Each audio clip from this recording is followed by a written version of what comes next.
Now that it's the end of August, summer's coming to an end. Don't get upset. It's going to happen. Summer is going to end. But we have taken a look at our gardens and we have realized there is something that we need to change for next year. And we are already planning it, and we're not even done harvesting our tomatoes or cucumbers yet. Right here on the Backyard Gardens podcast, Summer Changes. To have a good harvest, one must plant good seeds and must also use the right kind of fertilizer. The carrots have grown large and firm. How good they will taste. Welcome to the Backyard Gardens podcast, where we talk about all things gardening and give the information out for you to be successful in your garden, whether it's your first or your last. We are your hosts, Ben, the backyard gardener, and Batavia, the front yard gardener. One in the country, one in the city. Now get ready as we dig deep into this wonderful world of gardening as we learn to grow and grow for change. I'm not even going to try, Batavia. You explain the whole Instagram situation. Alrighty, so we're trying to do two things on Instagram. The first thing we want to do is we want to see a wide shot, if you will. We want to see your full garden. So the pictures that you have of your full gardens, whether it's one single pot, whether it's acres, whether it's something in between, those full shots, DM those to Backyard Gardens TV. Those are going to be the ones that we'll be using to post in our Instagram feed for Backyard Gardens TV. Now, your everyday posts that you have of garden goodies and interesting things in the garden, it could be a flower, it could be a bug, it could be something in between. You can use the hashtag BYG podcast, and we'll be selecting from some of those and featuring those in our stories under Backyard Gardens TV. Perfectly well said. And also, if you're listening to this in the middle of winter, we want to see the bare bones of your garden. So keep that in mind too. That is going to be a real thing coming up too, because I definitely want to see the bare bones. That's when things really come to light. So let's get started with our listener question. This is off of the YouTube channel, and it comes from a video that, interestingly enough, YouTube in its wonderful ways has pushed this one video out of this 3-video series out, so all the questions get funneled to it. So this one was on straw mulch. There's one on leaf mulch and wood mulch as well, but only the straw mulch one has been pushed. And the question is, any benefit of mulch versus hardwood chips? I'm growing cannabis outdoors organic. So my first thing is, I've noticed that there is a group of people that do not consider wood mulch. They just call it wood chips for some reason. I don't understand why, but it's the same thing, right? Am I correct? In my mind, and in all of my research over the 30 years that I've been researching wood.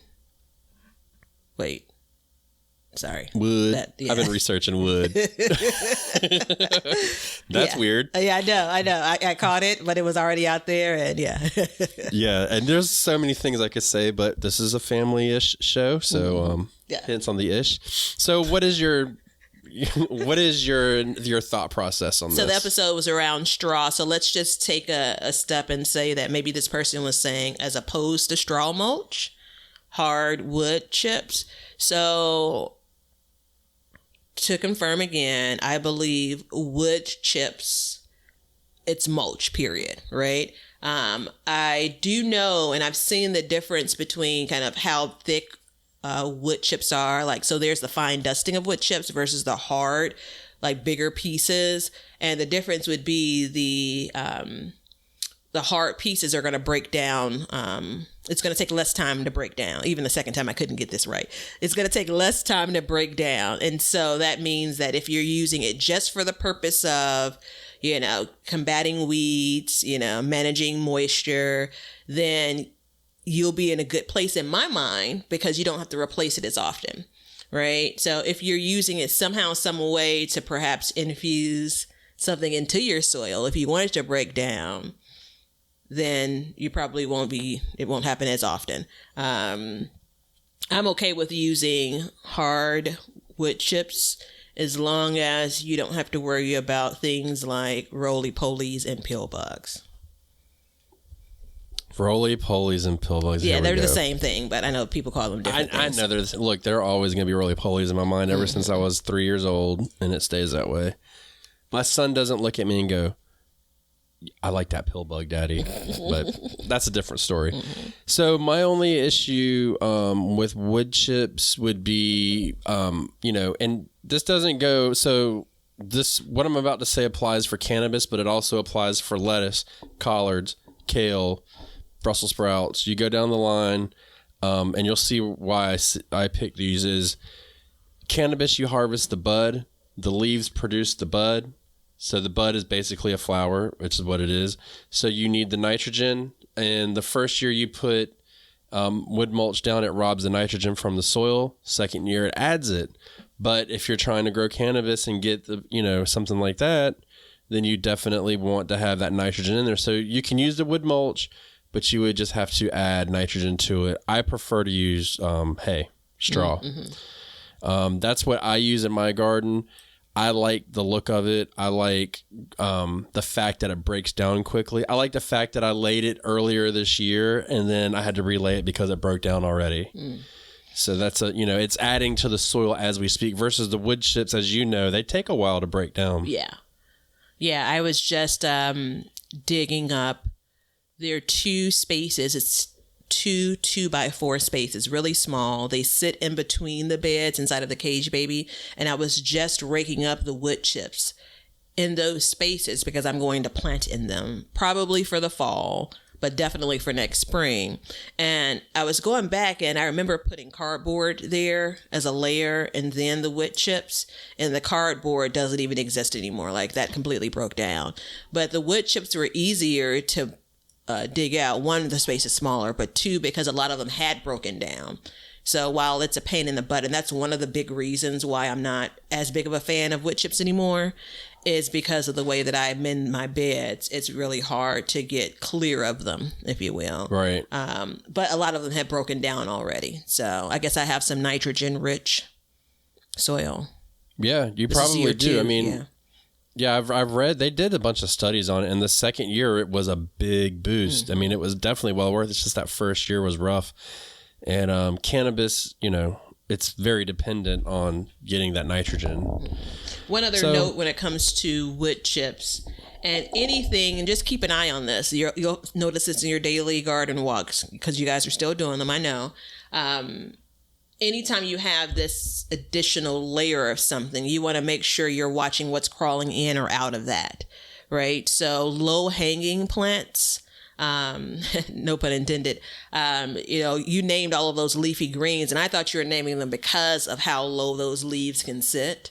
I now realize it was more about the nitrogen for those plants. But wood chips in particular, based on my comments previously in many episodes around roly-polies or pill bugs, those young plants, and I don't know how young cannabis plants go out when it comes to them being planted, but young plants are like breakfast, lunch, and dinner for roly-polies. So just keep an eye on that. Right. No, I was definitely referring to those plants as mulch, as for nitrogen. And just to kind of put it into perspective for my sweet potatoes, I'm going to add a couple spoonfuls of potassium to the soil to get more sweet potatoes. So, different nutrients will do different things inside of each plant. Yeah, I'm glad you bring that up because last year I didn't feed my sweet potatoes at all. Because I was quite literally confused around okay, so I definitely want the sweet potato vines, right? Because I know more vines should produce more tubers, more sweet potatoes underneath. But it's kind of like, am I giving this some nitrogen rich? At what point am I transitioning from nitrogen rich fertilizer to something that's maybe more even across the board or that has more potassium? So, yeah. And, I was doing... earlier in the year, I was doing blood meal, added in, and then I changed to alfalfa meal. But either way, they're both very rich in nitrogen. And I actually stopped in the middle of the summer using that, and I'll go back in the fall because I noticed that certain plants were very green and very lush, but they were not producing much because they were giving them too much nitrogen. So I love the way that this question has caused us to digress and talk about something completely different. Yeah, I was just looking at the timer and just realized that, I also found a tomato vegetable fertilizer, water soluble. Oh, I can't say that word. Mix it in with water and then you use it. And I'm like, oh, damn it, I should have been using this earlier in the season. That's my preference versus, the other stuff. But anyway, here we are. So there you go. Thank you for your YouTube question. And I hate that the YouTube only push out that certain video because it would have been answered in the next video. But yeah, that was actually a really good series. Yeah. So, and I'll probably do one on straw versus wood mulch because I've gotten a lot of questions about that. Yeah, nobody gives a shit about leaves. So 2021's Batavia answer and preference is going to be leaves for mulch. Okay. Is that different than 2020? Yeah, 2020, I was still like on the wood chip bandwagon. You were. All right, well, let's take this break and then let's come back and go directly into what we're going to change in our gardens. A lot of y'all asked, how can you help support the Backyard Gardens podcast? Well, we have been busy and we have created a t-shirt line just for the gardener. To visit our shop, go to the link in the show notes and check out the t-shirts and other goodies we have. Now, these are super special t-shirts designed just for the gardener, so enjoy. Thank you for supporting the Backyard Gardens podcast, and we'll see you guys after the harvest. I forgot to make a statement before we started the show. Can I just say something totally off topic? Of course. So today, I haven't told you this yet either, Batavia. I took David to the beach, and we went surfing, and he caught his first waves on his own today. Oh, super proud moment. I was surfing on the wave, and I look over, and there's my son standing next to me on his board, ass high in the air, and his hands low, and he's doing his thing. So it was an awesome moment. All right, make sure you give him a double high five from me. How about I just send you the video of him practicing the day before? No, I want you to give him a double high five. I want him to know that I'm proud of him. Okay. I would say something now, but he'd kick in the door. His head's so big right now that he can't fit in the door. But back to the regularly scheduled program. Mm-hmm. So in your garden, have you been walking around noticing that there's things that you want to do different? Yeah, and it's almost overwhelming. Right? Yeah. I don't even want to talk about it now. Yeah, I don't even want to have this episode now. It's I need to take a breath. I need to do some type of relaxation exercise or something. There's a part of me that I believe continues to chase the thing, right? So today what are you chasing? Chasing a fix. Oh, that's not how I meant it. Like trying to fix a problem, right? So, but the issue is I'm interpreting things as problematic that really aren't, right? So if you go back to the beginning of my summer garden, and one of the first things that caused me problems were the cucumbers and watermelons. And so for that, I immediately started thinking about how I should plant differently, right? And so that's okay. But then I'm getting to the point where I'm harvesting things now, because August is a big month. It's really the beginning of when I'm getting there's a handful to there's a bucket of summer goodies, right? And so now I'm getting to the point of I'm recognizing things that aren't as convenient. So my list is growing of I need to change this and I need to change that. And the reality is I'm still bringing food inside of the house. So that's the balance I try to strike. And I don't think I brought it up here, but I had my list of this is what I need to focus on next year. And these are the things that I need to change to accomplish those goals, if you will. There's so many options. There's so many different things I could do. And that's where it's becoming a little bit overwhelming. Yeah, mine is monetary. I spent a lot on my garden last year, trying to kind of get it up to par. Mm-hmm. And then we talked about doing this episode, and I was standing out there this morning and I was looking at it and I was like, son of a bitch, I got to find a way to do it better, but not as costly, because for me, that's a big thing. Like, I don't want my food that I grow I don't want to pay to grow food. Yeah. I mean, I want to come out in the green, but there's definitely changes to come. So, I think we should stop teasing it and just like come out and say something. So, ladies first. Sure. So, and I do have some comments around the expense of it, which we'll come back around to. Leonard, remind us, please, and thank you. So one of the first things that I'm going to do, and this is a pretty big and overarching thing, we're going to do less tucking in of things. Damn it. I know, I can't help myself. I'm going to plant more in kind of blocks of things, right? I've had this struggle over the last couple of years, and I have a bed that's full of peppers, basically. I have a bed that's full of, tomatoes, clearly, right? But there's some other things that I'm losing track of because they're tucked in and they're not like with their, sister plant. So an example of that is I'm losing track of my beans. Right. And we know that's a crop that has to be harvested often. Otherwise, it'll just shut down and stop producing. It's a crop Bush beans. Bush beans. Yeah. That was my issues. Yeah. I couldn't see them. Yeah. And so, but I mean, I think I actually have I mentioned this previously, the asparagus bean, the volunteer. I keep on freaking missing them. Dude, so we were doing a episode the other day. I just have to say this, and you were like, "Yeah, my asparagus." I'm like, "What?" You didn't say bean afterwards. You just said asparagus. I'm like, "Hold up! How come I don't know of all people? I don't know about this asparagus in your garden?" Like, yeah. I mean, I don't know if you understand, but your garden is 50% my garden. It's our garden. And so you were tripping about you hadn't heard about the celery. That's no big deal. But if you didn't hear about asparagus, that would be a big freaking deal. Because it's like 2 years of you.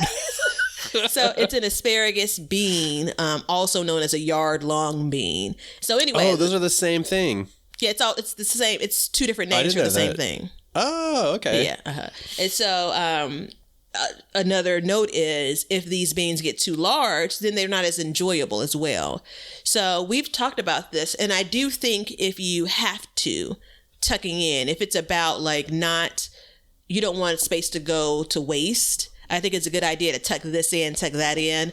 But when it comes to what I have now planted, I'm forgetting some things completely. Right. And some of them are just getting too large to get to harvest. We're not talking about your classic, I didn't see that cucumber and now it's a foot long. We're not talking about that. We're talking about plants that basically have grown up. Other plants have grown around them. Right. And so now there's a dominant plant and I can't see or remember that there's something. Now, one could argue that that's maybe you're growing too much, but I reject that notion. I had that today, actually. I was out and I had my sweet basil and I grew Thai basil as well. And I didn't harvest any of the Thai basil because it was in between the eggplant and the sweet basil, and the sweet basil overgrew it. It became dominant. And I looked down there and I was like, oh, there it is. And I just pulled it up because first of all, I didn't really, what little bit I did have and what smelled of it, it didn't really cut it for me. So I did, but it was the same thing. And I pulled it out and I'm like, oh, look.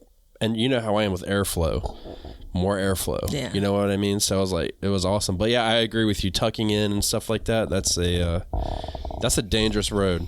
Yeah. I mean, it's probably a part of one of our episodes where we recommend this is how you can get more out of your garden.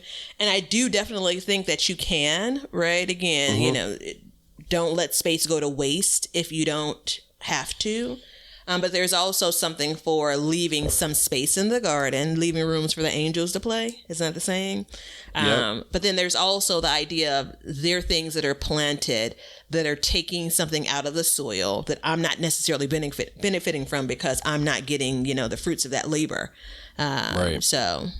Well, think about it this way, too. I mean, it depends on what kind of gardener you are.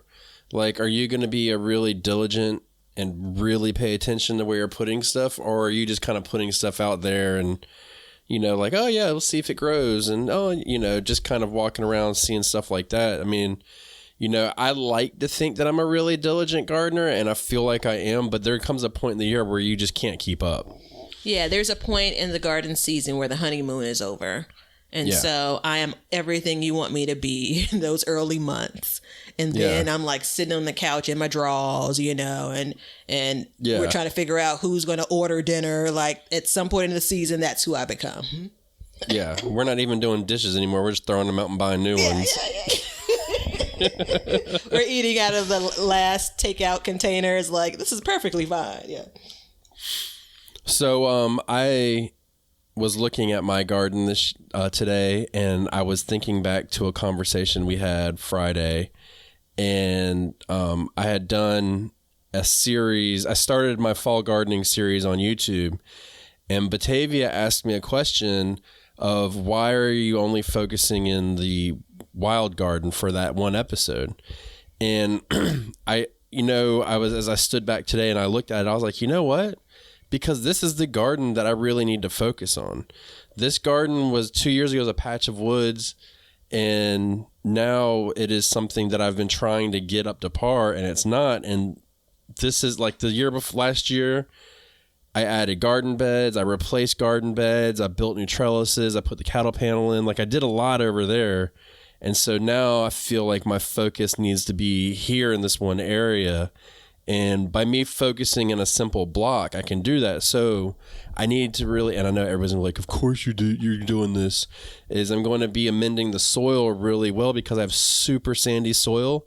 And it does, I mean, man, I can water it, and then by the end of the day, it needs to be watered again. Mm-hmm. Like, it needs more compost in it. And it needs, the forest is literally trying to take it back. So, and I told you the other day, I want to add to it as well. Mm-hmm. So that's going to be, it's going to be an uphill battle, but we'll see what I can get out of it. Yeah, I mean, it's a never-ending thing, right? It is. It is. And I mean, it's like things will grow there. And it's still designed to let things go and just let them grow. Mm-hmm. I'm all for that. But then there's also like, it needs to have the best chance possible. And it's like every year it starts out good. And like this year I mulch and everything, and it's like totally weeded over. Yeah. And it's just like all these seeds from years and years of being in there, they grow. And so it's going to be all about me like heavily mulching, heavily, redoing the soil, and then behind it. So if you look at it and, how it's like there's the garden and there's like plants right behind it that are just like wild plants. Mm-hmm, mm-hmm. So all that was cleared out when I first did it, and it grew back that wild. So this fall is going to be me going through, and I want to really take all that down and then mulch over it real good. And I want to put another cattle panel trellis back there because I want to trellis more food. I think I like the green beans and my black-eyed peas. I'm starting to get black-eyed peas now. Oh, cool, yeah. So, or some people call them cow peas. How dare you? What's it like in Russia? But it's un-American to call them cow peas, I think, but that's okay. But see, so I'm looking at places that I can add more trellises to my garden. And I feel like that is a solid place. Now, the question becomes, does it get enough sun? Because it's starting to get tucked away even more and more. So that's something else I need to tackle, is how can I get more sun back in there short of chopping a tree down?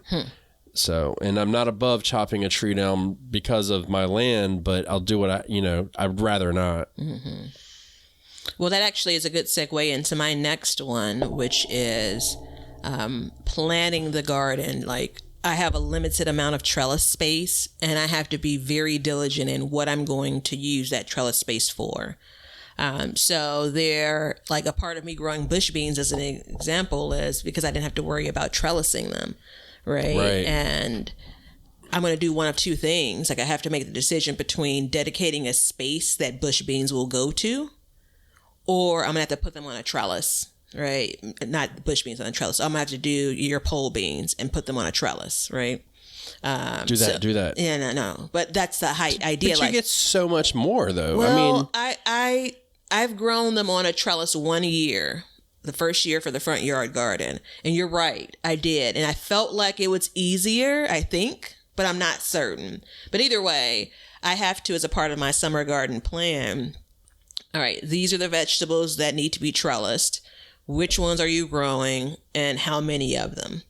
Right. So it's almost like my summer garden starts, or even spring for that matter, it starts with that, and then it's planning everything else around it. That makes sense. Yeah.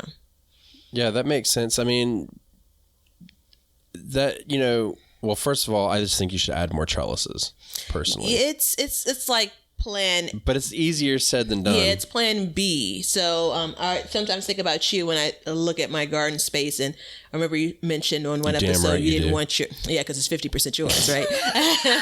So you didn't want your garden to be an erector set, right. And so and I can rig up most anything. Right. So there are other ways that I can stand up a trellis, but I'm not sure that I want to. So I think that there is some discretion that I'm trying to use, and you're going to see this in the rest of these items that I have as far as changes. I'm trying to be a little bit more disciplined in kind of what I grow and where. Yeah. So I remember telling you I don't want my garden to look like an erector set. And then I put everything up in the wintertime and I looked at it and I was like, shit, it looks like an erector set. And then I started growing on it and I said, no, it's absolutely perfect. And then when I think back to it over the winter, I say, no, this is a working space and that's what this is supposed to look like. It doesn't matter what it looks like. It matters how it grows and how it functions. And it's functioning exactly the way I wanted it to. Within reason, there's things that I could change, but it'd be very difficult to change. I don't think I would like doing it. So, but that being said, like the way everything is now, like I'm very happy with the amount of trellises I have. I have one trellis this year that is not getting used to its full potential, but that's a lesson learned. You know what I mean? And that's based on how I planted in front of it, this, that, and the other. So all these things, and that's in my new bed. So remember I told you I put in that one next to the greenhouse. I was like, I don't know how it's going to work. Well, now I know how that trellis, the way it's positioned, is I can't put a giant tomato plant in front of the trellis. Yeah. Shocker, Ben. Like you don't know better. But, so I have tomatoes that are back there that are only, foot tall. And I don't think they're going to, I'll be lucky if they get any taller. Yeah, So. I actually, kind of going back to mine and yours before mine, there's half of a trellis that's not even being used. And for someone that has limited trellising space, like that's a big no-no, right? And so I know how I got there. And a part of what I do next year will put me in a different space. How dare you feed into my next one? Oh, there and you don't have even it. know it. Look at how this works out. I want to be more aggressive next year with my planting. So just like you said, you're now coming towards the end of the season and you have half a trellis that's not used, as do I. I should have known better and I should have planted way earlier, and I should have stopped being all wishy-washy and flip-floppy about it and say, you know what, I'm gonna put something in instead of waiting and waiting and waiting. Be like, oh wait, I think I have time now, when in reality 3 weeks ago I had time. And if I would have put it in then, by the time 3 weeks passed, it would already be growing and halfway up the trellis. Yeah. And that's just the cold hard facts about how I have acted this year.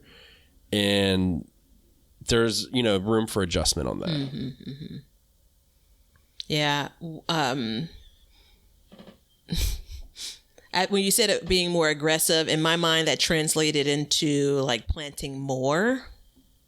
Is that the way that, would you say, is that accurate? Here it is. Empty space, stick seed in ground. Squash vine borer starts now. No, hold on. Starts now. Start in-house, harden off when it's done. Keep it going. Keep it moving. Yeah. Come on, keep it up, tighten up, And it's not really rocket science, but at the same time, like, I had this grandiose hopes that I'm going to beat the squash vine borer, and I was able to kind of overcome it a little bit, but I think I could have saved more time and had more. And now I know. I know for next year, like, I'm not even going to mess with it at that time of year. Like, or if I do, I'm going to completely cover it and just it is what it is. Yeah. But, just being more aggressive, like, hey, there's a blank spot there. Okay. It's on this trellis. Boom. Let me drop something in. Hey, this cucumber's like, I have on my trellis, the cucumber vine is dead. So I went out and planted another cucumber seeds underneath it. I should have done that weeks ago instead of being like, I'm going to nurse it back to health. Like, I knew that cucumber was not going to make it. Like, I knew that wasn't, I didn't know about the pepper. Remember I told you about the pepper? Yeah. I didn't know, and it panned out, but I knew that this one wasn't going to, so. Yeah. Waiting in summer is almost never a good idea. No. There's and patience. This August, there is the idea of applying patience in your gardening, but a lot of us don't have a lot of time to just wait and see. No, and you're going to hear this in a lot of conversations in the future from me, but this eating challenge has brought that to light, because if I would have put something there, I would have more food to eat right now. And that's the end of the story. Like, it doesn't matter. Yeah. It doesn't matter anything else. The fact of the matter is there's a blank space there, and I don't have food on my plate. Yeah. And I had to skip lunch one day last week because I had nothing to eat. Well, I take that back. I had stuff preserved, but I didn't. That's the whole nother episode. So this is, I'm going to start with fall in mind. So I have Start what with fall in mind? I'm going to start my garden planning, my garden plans with fall in mind. So I've really That's interesting. That's interesting. Yeah, I'm going to tell you why. Yeah. I've really struggled with what to plant and where for fall. Like, really struggled with it. Like, I've had seeds lined up in different spaces. I didn't start barely any like indoors, which is a whole different conversation. Like, I didn't get my fall starts ready early. So then what can I direct sow? And I didn't get my fall starts indoors because I was still stuck with what to grow where. So if you're thinking about your space in your garden, and as I'm going through the motions of what I want to grow, these plants in the garden currently are getting bigger and bigger. And so now I'm looking and saying, well, shit, I'm literally pulling out vegetables that I don't need to eat in this moment because I need to clear some space to plant something else, right? And vegetables that are ready, like, my rutabagas, right? But they could have stayed there a while longer until I was ready to consume them. So I'm going to start with my fall plan. Like, these are the things that for 2022, I want to grow in the fall. This is how much of it, and this is where I believe that I want to grow them, right? And then I'm going to back my way out of that. All right, so now I have an idea, and it's going to be a loose plan of this is what I want to grow in fall. And based on what I want to grow, I'll know how much space I need. And then it's going to be, this is what I want to grow for summer. There are only a couple of different things I'm growing every year. It's mostly the same old thing, right? And so that's going to help me, I think, become a bit more focused on how much I really want and need to grow. Like, someone commented, and I think the person deleted it or YouTube deleted it, but I saw the alert. It said something like on a YouTube video of mine. I commented in the video that I tend to plant things close together. This is my story, right? Tattoo it on me. I tend to crowd things. And the person commented, I only saw it for a split second, something like, have you tried planting things further apart? Probably trying to say, like, why are you planting them so close together? And so that's what we do as gardeners. Yeah, that too. But I was thinking about it, and I had in my mind last summer how I planted in the front yard those 10 by 3.5 foot beds. And I didn't have that in mind when I started my seeds, even with the trouble I had with my seeds. So long and short of it, I had a lot more pepper starts than I needed or really wanted. And so then I was kind of stuck putting them in everywhere, eating up some of my fall planting space, right? Having me search all over the garden to find peppers, So right. I think if I, again, want to grow in every season, spring, summer, and fall is the end. If I start there and say, what do I need? It's going to influence, a long way around, and say it's going to influence how and what I plant in my summer garden. It makes sense. Ta-da. Yeah, it makes complete sense because, and I think the moral of the story is you want to focus on your fall garden a little bit more. Is that correct? Yeah, I don't want my fall garden to be an afterthought. And that's what it's been the last 3 years for sure. So for me this year, it's funny. I was having the same issue as you, and then all of a sudden stuff started to die. And there's space opened up. There's now new real estate. Mm-hmm. So it kind of worked out pretty good in my part. But yeah, I agree with that too. I used an app at one point, and I had talked to them about advertising on the show and stuff. And I am so glad we didn't advertise because they changed their app. Mm-hmm. So it was very easy. It was like a grid. And I sent you pictures of it before. Mm-hmm. And you would put in different things. And it was great. But then they made it to where like you could change like your carrot to like different types of different varieties of carrots. And just way overcomplicated it to the point now where I'm like, great, I'm not going to use this. So, I'm currently using, because it was a quick way for me to, make a plan and be able to visually look at it before I made it, the final plan in the notebook. And, being able to look at something. So like, I still will continue to focus on my summer garden but I'm the same as you. As I need to weave in like, okay, where am I going to end up putting this? What am I going to end up planting? And how can I put it in? And this year I started that with my sweet potatoes. So I thought, okay, when my sweet potatoes come out, I know they're going to come out, end of September, maybe early October, somewhere in there. What can I put in their place to still get something to harvest? Yeah. And so that I have a plan for that. Like I can sow my winter carrots. I can sow a set of radishes and some lettuce or something like that. So I definitely am trying that this year, but it's interesting to kind of start because that's an easy one too, because the whole bed is one thing. So when everything comes out, it's empty. Yeah. That goes back to I think my first one when it comes to like plant-like things together. Right. Yeah. Because depending on what it is, the like thing is, if you're harvesting all at once, you have a completely empty space now, which is, a gift for a gardener. Right. Like, yeah. Yeah. And I mean, I don't really focus on like, hey, this was here. I shouldn't plant this behind it really. And I don't know if I should or shouldn't focus more on that.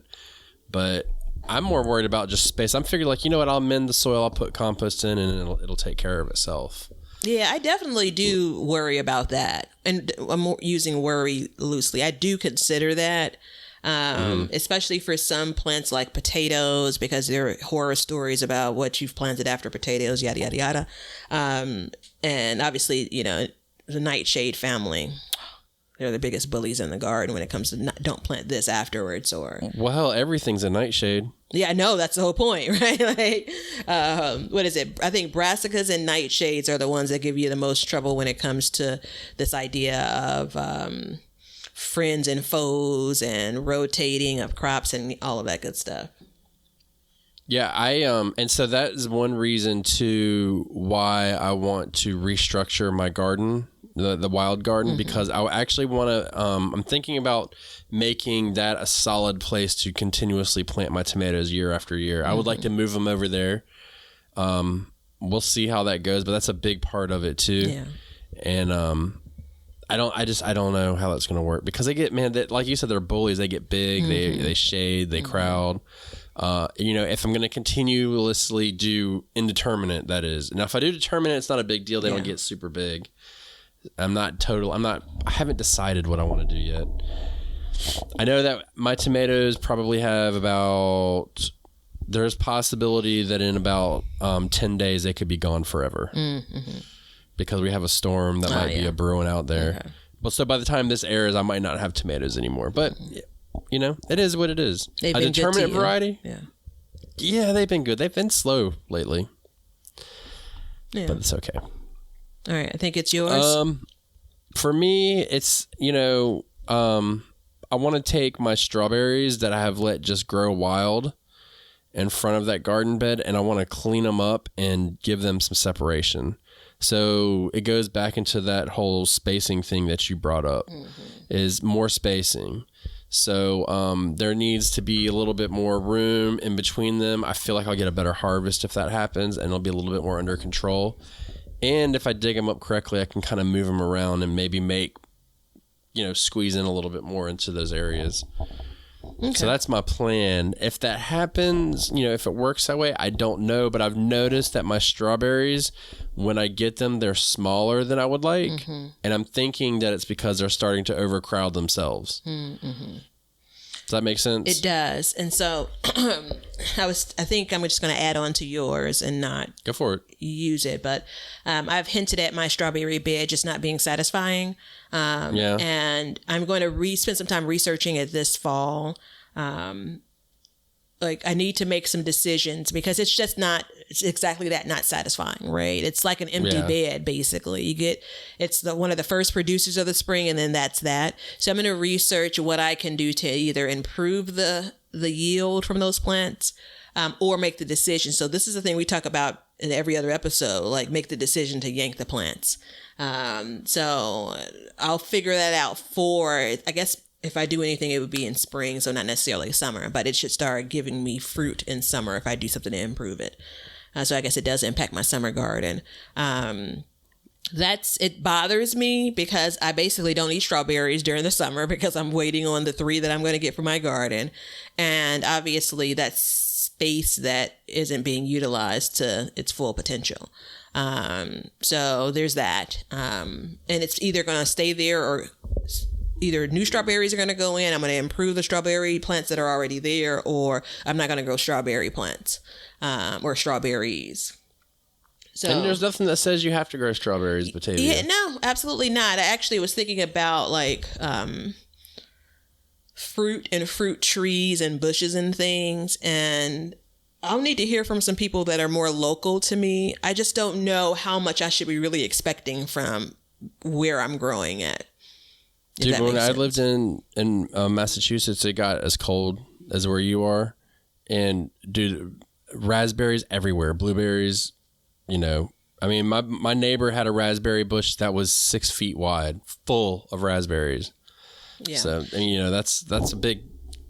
that's a big to-do, especially when you can't go to the grocery store and get a raspberry to last you more than 24 hours in your own refrigerator. Absolutely. But this could be a thing, remember... Well, not remember because I don't mention it often.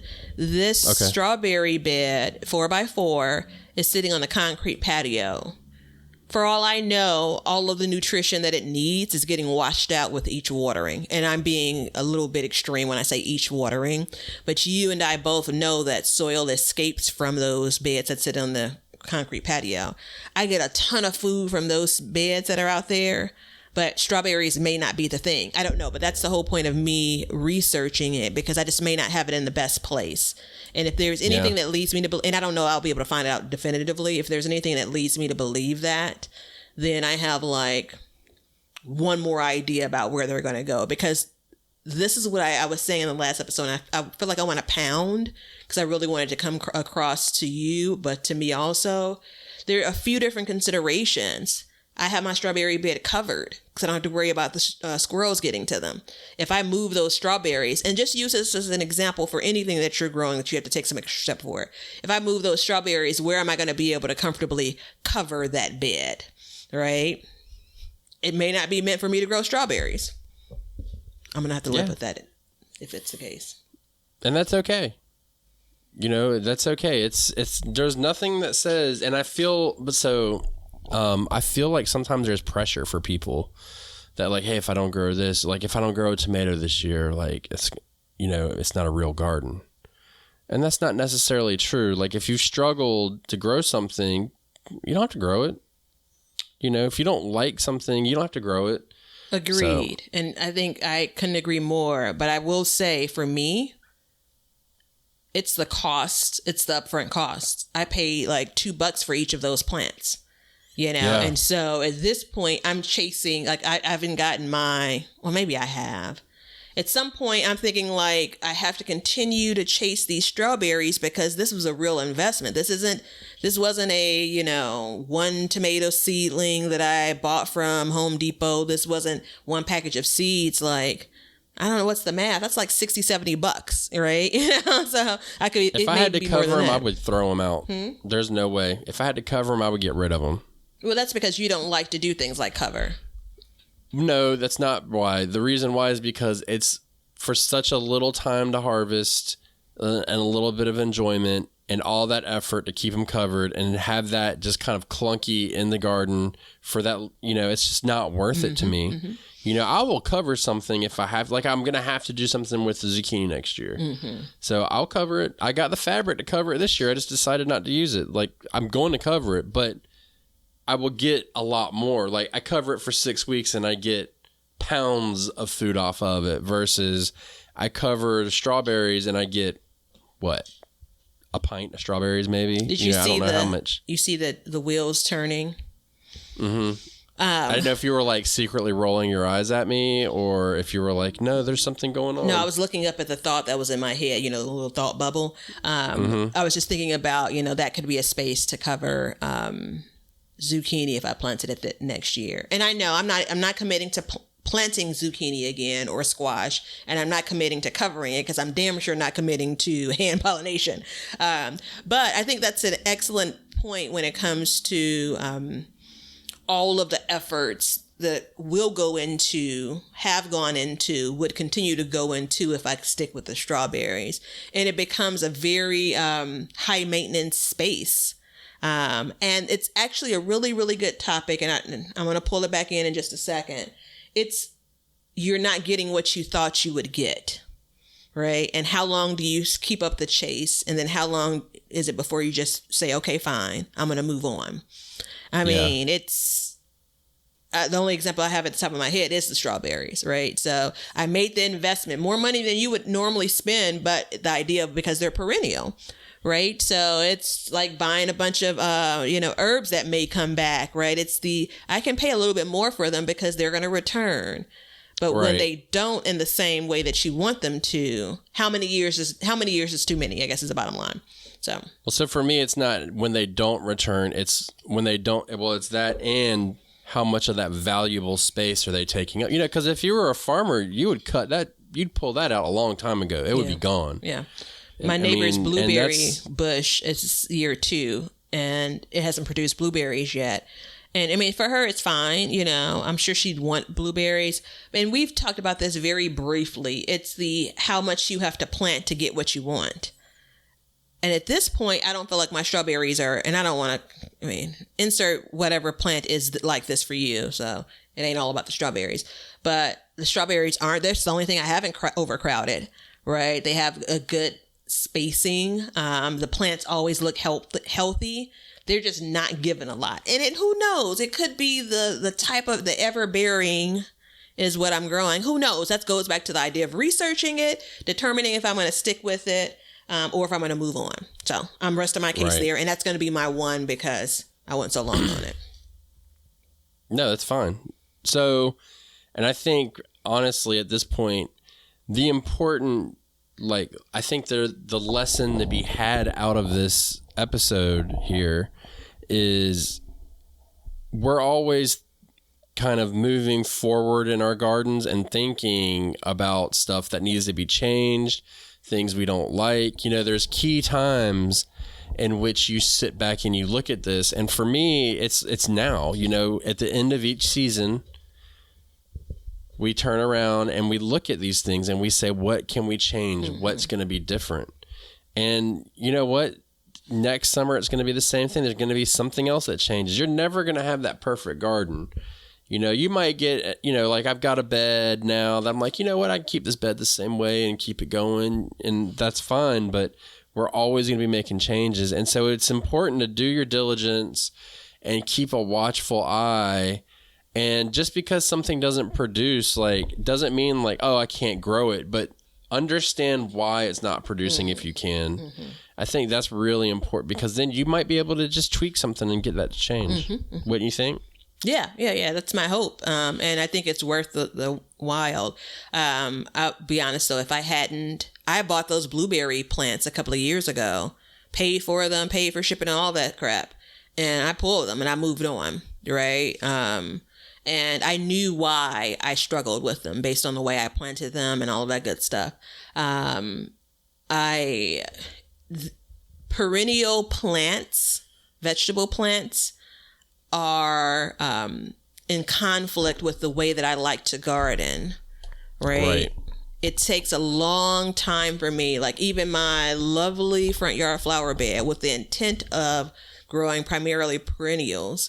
It's a struggle for me because I can't really feed the fix of these pretty annuals that I may like, or more specifically, changing things.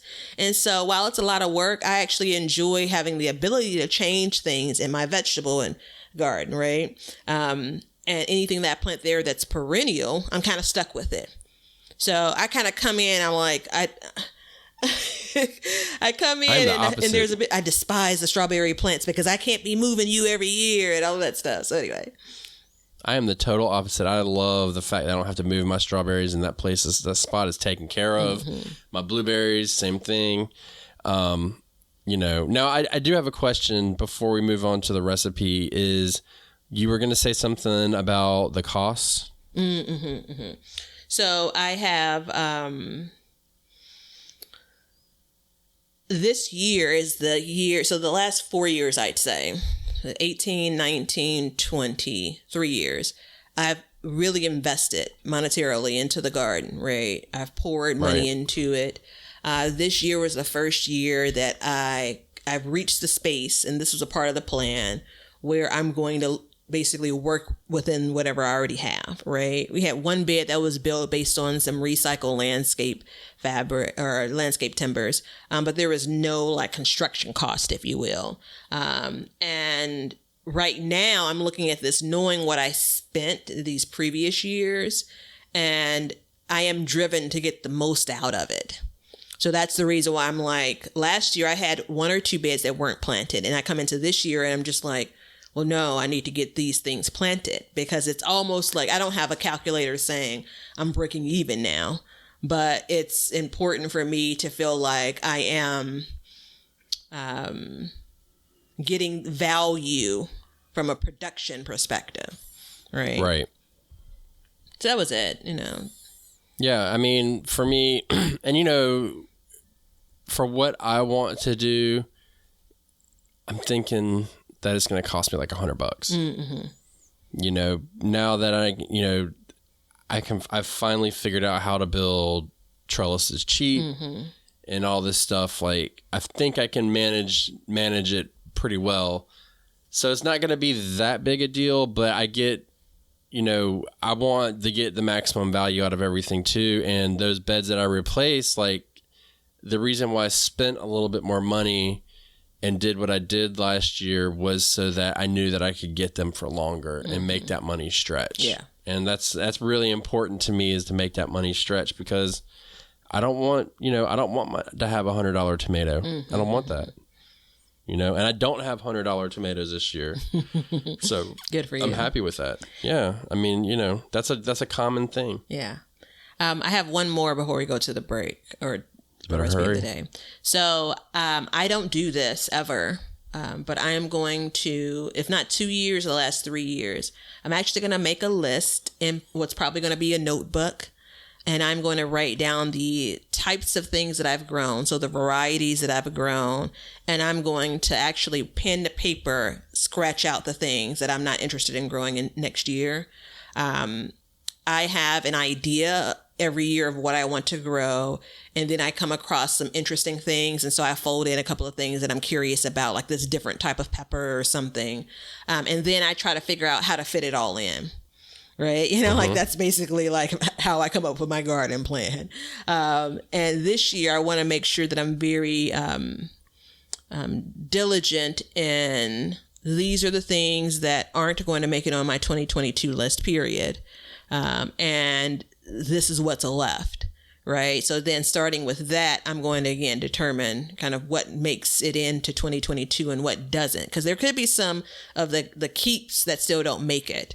I have to be a little bit more specific with my summer garden, because right now I'm feeling like there are not enough standbys. There's too much wait and see. There's too much I'm not sure about this particular vegetable. Like maybe I tried too many new things and not enough of the things that I know that are going to produce and what they look like and all of that stuff. That makes sense. No, it totally makes sense.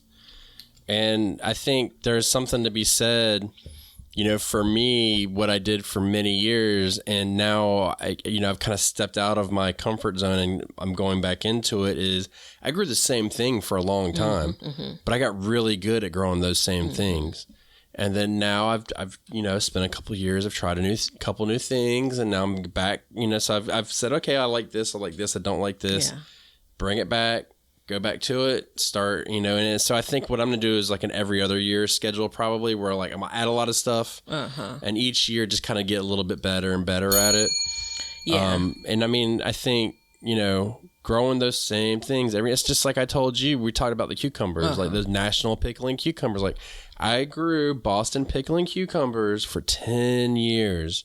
I know how they grow. I grew national pickling cucumbers. I have nothing but trouble for the past 2 years. So you're going back to Boston, right? I'm going to come back, and my arms are going to be wide open, and I'm going to give a big old hug because I'm ready. You know what I mean? And I actually read that they have an improved Boston pickling that is resistant to the mosaic virus. So somehow they have managed to do that. So I'm excited about that. It's one less thing I got to worry about. And they're quality producers. Yeah. Long story short. Yeah. And one of the reasons why I want to go back 2 years for sure, maybe 3, is because those years include like kind of the current footprint. I've added a couple of beds over the last couple of years, but I'm just looking back, and 2020, I grew less collards, and I didn't like that I grew less collards. 2020, I grew a bunch of okra, less than I did the year before that. And then this year I somehow ended up with even less. And now I'm kind of like, I'm eating 2 okra pods in a meal. Like, what happened? Right. So it's to go back and kind of do an inventory, if you will, on what really worked about. And we have video and pictures and all of that to really kind of hone in on how much of a certain thing. Like, again, how much do I want to produce from okra? Right. Like, I don't know if I'm going to have enough to satisfy my tummy, my refrigerator, my freezer, as okra as an example. And that's poor planning is what it comes down to. Well, and I mean, you get different amounts every year too. But the thing with okra is, do you plant 1, do you plant 2, or do you plant 3? Because you could get so much okra that you'd have to move out of your house. It's really hard to tell. And when you have such a limited space, you just got to be careful. Yeah. And I think that's where, what I was saying earlier is getting really good at growing those things. Like, I know how much space an eggplant takes, especially the variety of eggplants that I grow, or the type. I grow the long, like the Japanese eggplants, the skinny ones. It's typically what I've always grown. So I know how big they get. It's just like an indeterminate. Like, I grew Roma tomatoes for years and years. And when I put that tomato cage out, I know that it's going to go about a foot over that tomato cage. I'm not going to have any issues. And now I'm doing the indeterminate, and I got a damn science project going out there. It looks like R2-D2 stepped out into my damn garden. So it's, but I know that now, and moving forward every year, I'll do a little bit more. And it's part of what we do. That's why I love to garden, because every year I learn something. Imagine if you didn't garden. What the hell would you learn? I think there are other things in life that I could learn, but no, there's not. No, but it's just one of those. So it's each year, my plan is to just get really good at growing one thing and kind of hone in on each one each year. So like this year's Tuscanato kale that you have recommended to me, I'm going to do that instead of that nasty curly stuff I've been suffering through for years. Yeah, suffering through. It's more of like focusing on your standbys, the things that you grow well, that you would enjoy, and then making some room for something new and interesting. And I've not really kind of segmented it in that way. And I think I have this year, for the first year, I think I have more like question marks than things that are absolutely steady, And I've grown enough different things over these last 3 years in particular, where I think I can come out with a bang out plan of these are the vegetables. And who knows what the hell is going to happen, but I can feel better about kind of what's planted and how much of things that I have and all of that stuff. And it should make the seed starting process easier for me too. Oh, and knowing what I like is very important, but also knowing what you don't like. And I don't like not growing a red tomato. I said it. It's out there. Thank you. And knowing what I do like means I'm going to know what to cook more of. So on that note, we're going to go to the recipe of the day.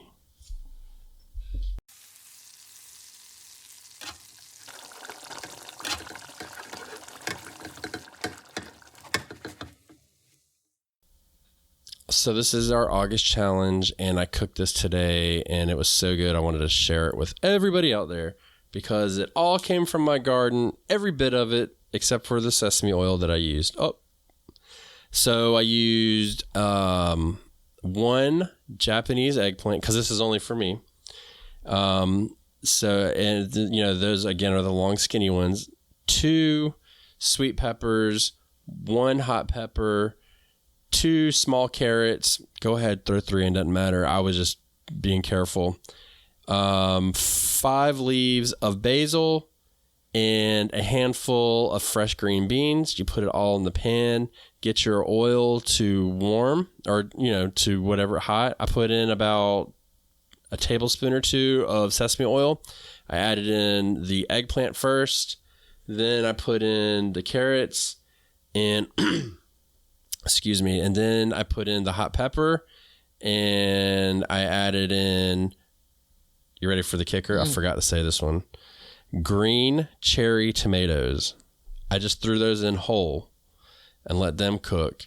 And then I put in a handful of green beans, salt, pepper, and just kind of fried them up. And then those sweet peppers I told you about, I put them in whole. I really am into frying whole sweet peppers this year. So I put those in and cooked them until, I would say I cooked them over medium heat until the eggplant was crispy. And then I ate it, and it was amazing. That's it. How were the carrots? Were they chopped? Amazing. Or? Oh, yeah, everything sliced. Except for the sweet pepper. Everything's sliced except for the sweet pepper and the green cherry tomatoes. And it's not ripe, right? You're saying green cherry tomatoes as in they're not ripe, right? Yeah, not ripe. Interesting. Yep. So don't sleep on those green cherry tomatoes because it added that tartness that was really important for the dish. And that was it. It was really good. I will be having that again maybe tomorrow. Okay. Nicely done. Actually, you know what? I'll wait a week. So. Yeah, I have a favorite simple already, but I'm going to save it. Yeah, save it. I mean, one thing through this too is having to cook the way that we are and eat what we're eating. I've realized that my simple eating has really helped me out a lot because I'm getting everything out of the food that I need, that I have, and I'm not trying to, I need this, I need cheese or something like that. So it's really prepared me for that. Now, the sad part is I'll give you the nutrition for it. So Batavia and I looked it up. It's 318 calories and 19 grams of fat, 6 grams of protein, and 36 carbs. And all of that comes from the oil. So if you take away the oil, let me get it out of here. Yeah, just take it all away. No, don't take it down in steps.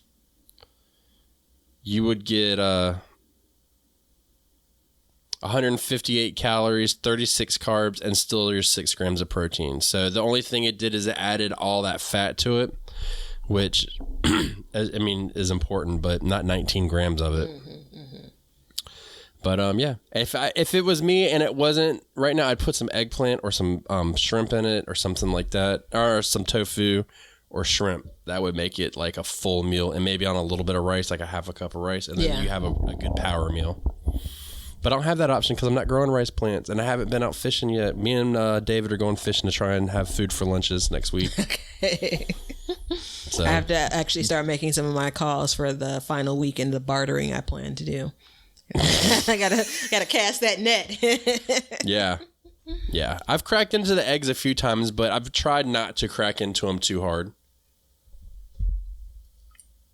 Okay. But that's that. Enjoy it. It has no name. But I mean, give it a it's shot. a stir fry, but I know how you feel about those. So Yeah, so I don't think it's a stir fry because in my house, a stir fry usually includes garlic, ginger, soy sauce, and something else. And this was just like it's more like a Thai basil dish. Okay. We have a cookbook that's got that's why I put the basil in it. But anyways, everybody enjoy it. I hope that what we are deciding to change in our gardens helps you maybe. And, maybe at least give you some insight in how we look at our gardens and our space and more in particular and decide on what to change. And we haven't even talked about flower gardens and stuff. This is just the vegetable gardens. Go ahead, Batavia. And I just want to make a note, like it may sound as if we're being very critical of ourselves and our gardens, and that's kind of what this episode was about. Like we were, right?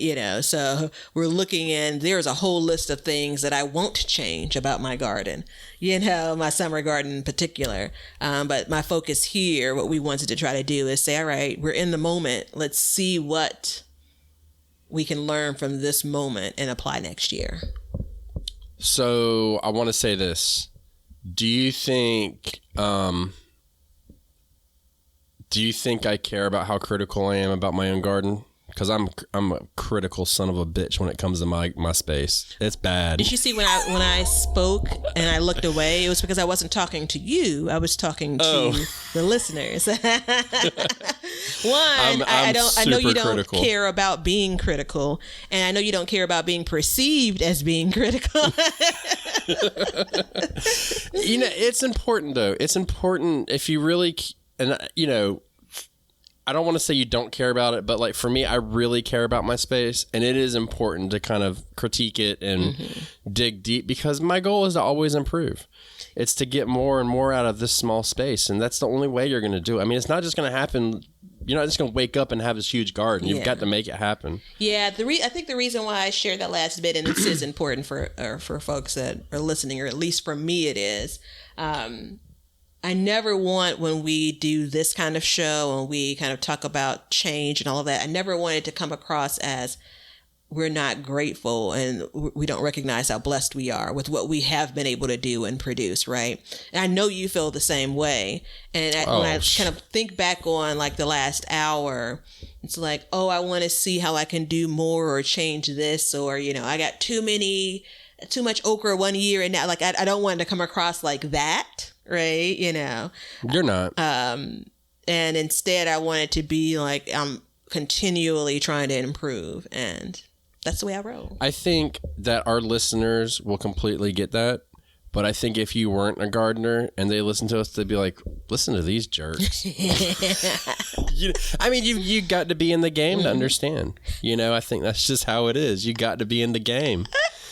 So I love that. So you got to be in the garden game, you got to be in the garden game to understand this, man. Out there this conversation, these, seeds, and I got you. Yeah, this conversation is not meant for the non-gardener. Let's just be straight up. And if you've thought about being a gardener, you're close. So welcome to the club. All right, everybody, be safe, keep it real, enjoy the fruits of your labor, and just have a little thought in your mind. What can you change next year to make your space just that much better? One thing. Pick one thing and let us know. #BYG Podcast, or DM us your pictures of your full garden. We'd love to see it. And until next time, go down and check out that t-shirt down below and our list to help you in your garden. Holla. See ya. Thanks for hanging out with us today. If you want to see what we're up to or just stay up to date on all the announcements regarding the show or anything gardening, then you can follow us on Instagram at Backyard Gardens TV. We love seeing what you guys are doing, so use #BYG Podcast in your posts, and we'll be sharing your gardens with the Backyard Gardens community. And check us out on YouTube at Backyard Gardens, where we will post this show, all of our other shows, clips, and then also some gardening tips and just gardening entertainment. And you can see us at our website at backyardgardenstv.com. But that's it for today's show. So help us as we learn to grow and grow for change. And until next time, we'll catch you guys later. We'll call this one a wrap. Now you know why people feel like celebrating at harvest time. All over the world, people have feasting and good times when the crops have been gathered in.